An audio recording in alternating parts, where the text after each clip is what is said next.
Kalau jimat yang isinya tidak diketahui atau tidak dipahami oleh pemiliknya, hukumnya makruh. Karena khawatir isinya berupa sihir atau kalimat-kalimat kufur. Mazhab Maliki boleh menggantungkan tulisan-tulisan kalung ya, yang mengandung asma Allah di leher si pasien orang sakit dengan tujuan tabarruk apabila tidak bermaksud melawan penyakit ain. Maksudnya mengalungkan jimat itu sebelum terkena penyakit ain. Apabila penyakit ain telah menyerang, maka boleh juga melakukan ruqyah dan mengalungkan jimat. Kemudian di mazhab Maliki juga boleh mengalungkan jimat yang mengandung sebagian asma Allah. Boleh juga mengalungkan pada hewan, wanita haid yang sedang janabat, muslim maupun kafir. Walaupun isinya jimat tersebut banyak Qur'annya, asal jimat tersebut ditutup, tidak dibuka, boleh. Jadi sampean yang jual jimat ada orang Cina beli tidak apa-apa, tapi tidak boleh dibuka gitu, karena Quran. Apabila jimatnya tidak tertutup, matikan aja. Apabila jimatnya tidak tertutup, maka tidak boleh, kecuali apabila tulisan Al-Qur'annya sedikit. Mazhab Syafi'i, mazhab kita ini ya, tentang jimat.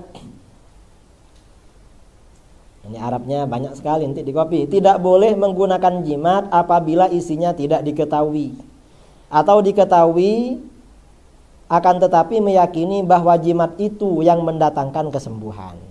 Syirik. Boleh menggunakan jimat apabila isinya berupa ayat Al-Quran, asma Allah, dengan tujuan tabarruk dan meyakini bahwa hanya Allah yang mendatangkan kesembuhan. Ini Syafi'i. Hambali sama, boleh menggunakan jimat yang isinya berupa ayat Al-Quran, asma Allah, zikir atau doa dan dikalungkan kepada orang sakit, orang hamil dan sebagainya. Nah, dalil kebolehan ikhtiar alternatif hadis Sayyidina Jabir. Jadi naha Rasulullah SAW anir ruqah. Rasulullah melarang ruqyah. Ruqyah ini bisa mantra, jimat, jampi-jampi.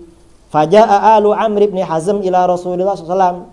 Lalu keluarga Amr bin Hazm datang, karena mereka keluarganya dukun semua, tukang alternatif. Ya Rasulullah, innahu kanat indana ruqyah narqi biha minal aqrab wa innaka nahaita 'anir ruqa. Rasulullah, kita ini biasa pakai jimat atau mantra untuk menyembuhkan, jampi-jampi menyembuhkan dari sengatan kalajengking. Katanya tidak boleh. Fa'araduha alaih. Lalu ruqyahnya, mantra-mantranya diperlihatkan. Setelah diperlihatkan, kata beliau, ma'ara ba'san. Oh, tidak apa-apa kalau seperti ini. Padahal ini dari jahiliyah. Man istata'a minkum ayyamfa'a akhahu falyamfa'. Barang siapa di antara kamu yang bisa membantu temannya, ya bantulah. Itu kata Rasulullah. Ini juga dalilnya bid'ah hasanah. Atau dalilnya kita ini menerima tradisi sebelum Islam. Karena ruqyah ini dari jahiliyah, cuma karena tidak syirik dipakai. Karenanya sebagian jimat itu sebagian kan dari bintang Sulaiman, Nabi Sulaiman katanya di kitab-kitab jimat. Kemudian hadis Auf bin Malik ya. An Auf bin Malik al-Asja'i, kunna narqi fil jahiliyah. Kami melakukan ruqyah pada masa jahiliyah. Lalu kami berkata, ya Rasulullah, kaifa tara fi dzalik? Bagaimana menurutmu ruqyah ini? Lalu kata Rasulullah, i'ridu alayya ruqakum. Lihatkan ruqyah kamu kepadaku. La ba'sa bir ruqab ma lam yakun fihi syirkun. Ruqyah jimat tidak apa-apa selama tidak mengandung syirik. Kalau yang meruqyah ya, yang memantra-mantra itu non muslim, hukumnya bagaimana?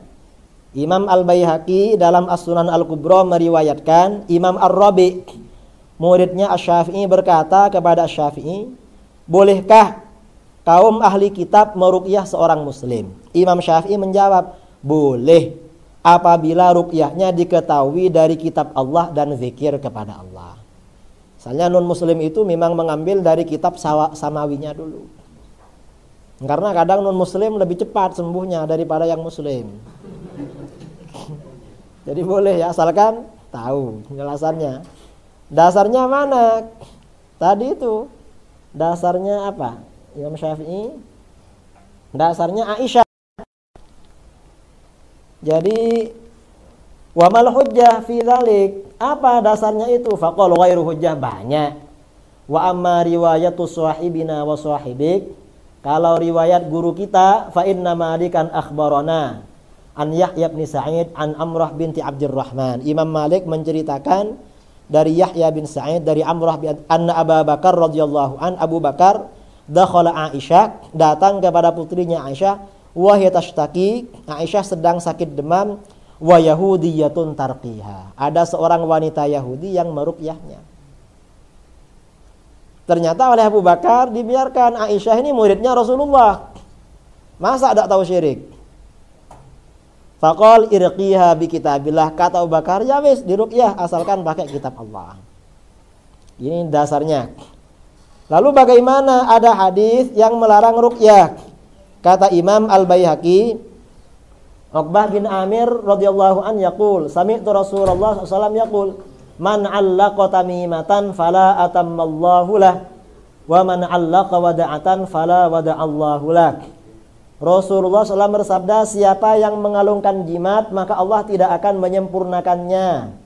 Siapa yang mengalungkan kulit kerang maka Allah tidak akan menenangkannya, memberi ketenangan. Qala Syekh Al-Baihaqi berkata, wa hadza aidan yarji'u ma'nahu ila ma qala Abu Ubaid. Ini maksudnya seperti yang dikatakan Abu Ubaid dalam Gharibul Hadits ya. Wa qad yahtamil ay yakuna dzalik wa ma asbahuhu minan nahyi wal karahiyah fi man ta'allaqaha wa huwa yara tamamal afiyah wa zawalal illati minha ala ma kana ahlul jahiliyah yasnaun. Jadi yang dilarang dan makruh ini bagi orang yang mengalungkan jimat itu, dia meyakini bahwa kesembuhan dan hilangnya penyakit itu ya karena jimat itu. Itu yang tidak boleh.